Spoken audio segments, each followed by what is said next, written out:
Hello, class. It's a lovely Friday morning. Such a strong start. And then where did I go? Halloween is a week from tomorrow, so I want to know your plans. Are you dressing up? Are you going to a small gathering of trusted households? Are you eating candy? Are you watching movies? This is a bonnet that I'm making in the process because I will be dressing up. So I want to know what you're doing. Tell me in the comments. Today we're talking about storyboards. There are two types of reactions to this part of the portfolio. Either you are excited that you get to be creative, you're bored of the annotated bibliography and you're excited to have a chance to do something fun, or now you have to get creative and this is the worst news of your day. Sorry. I've mentioned storyboards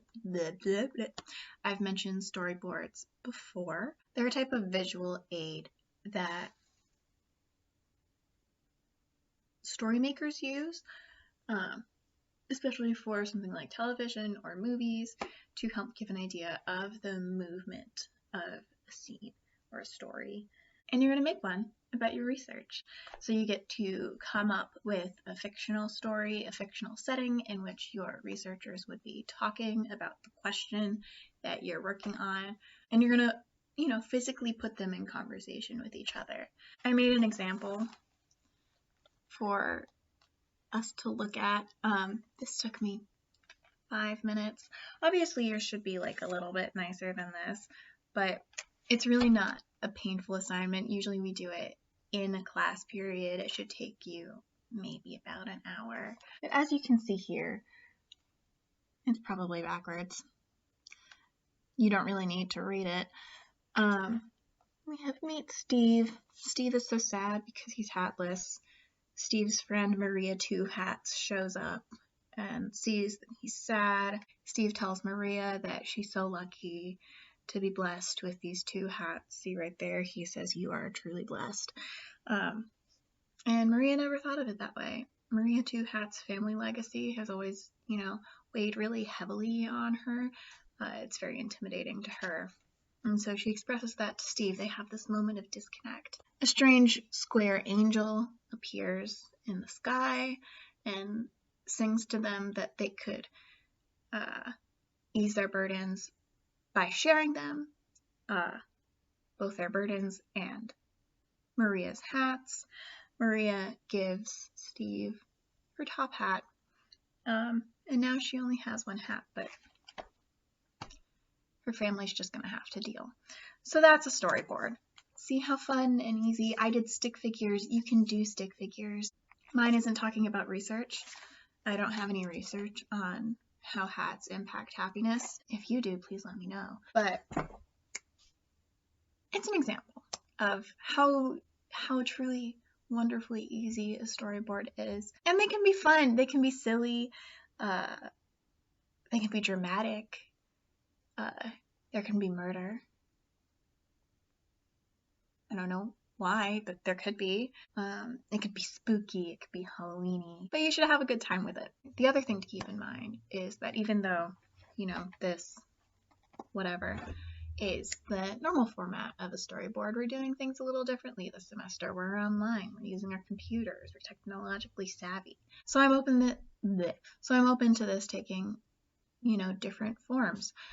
If you don't want to draw pictures, you want to get pictures off the internet, that's okay. Just make sure that you cite them. You don't have to cite them with the proper bibliography, whatever. Just get me a list of links on the next page or something. If you want to do more of like a storybook format rather than the comic, go for it. If you want to draw a picture this way and then just scan it and submit it, you can do that too. If you want to draw it online in like MS Paint or something, do that. The most important thing, well, I guess there's two most important things. The two most important things are, one, that you come up with a story and represent it visually. So I don't want to see just like a PowerPoint where you have a picture of your first researcher and you say, this is my researcher, he did this. I want to see people talking to each other. So tell me a story with characters. And the other important thing is that it doesn't look like you threw it together in 5 minutes. This is as much of an assignment as your annotated bibliography, even though we're not taking it as slowly, and it is a little silly. So make your storyboards this weekend, make them weird, have fun, you know, live a little. All that being said, I don't know about you guys, but I'm feeling a little bit rushed by the end of this portfolio. So I vote that we add another day, or another class day. So it'll be now due on Wednesday instead of on Monday. All in favor say aye. I'm the only one in the room. If you want to hand it in Monday and just be done with it, go for it. But I didn't give you instructions on how to write your revision journal because I forgot that it was due today. My bad. So let's take a breather, space this out a little bit, and I'll post a new schedule for next week on the Blackboard. Let's say revision journals on Monday, portfolios on Wednesday. We can still be asynchronous Monday so that you have that time to finish everything up, get it polished, get it clean. We'll meet on Wednesday. You can turn in your portfolio by the end of Wednesday night. And your revision journals are going to look a little bit different this time. If you've already written it and handed it in for class today, then that's okay. Don't go back and change it. But if you've not yet written it, since the revision process for this writing project looks so different, your writing about it is going to look different. So there's still that first question of what feedback did you receive? But instead of getting all of your feedback on one big project, you may have gotten your feedback on a lot of little ones. So you can talk about either big feedback or small feedback. You may have already made revisions, so you could write about what revisions you have already completed.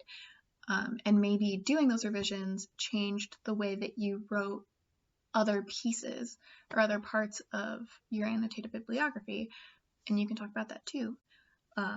If there are still revisions to make, then obviously let me know what those are. Let me know how you're going to implement them. Let me know what these specific changes are that you're going to do, and then get that in by Monday. And what I will do in the meantime is get the submission spot for Portfolio 2 up and running, post a checklist of things you are supposed to hand in for it, and post an updated version of the schedule. A door just opened in my house. I think it's a ghost. It looks like peer review went a lot smoother this time than it did last time, so thank you to everyone who was on top of their emails and sending things in a timely manner.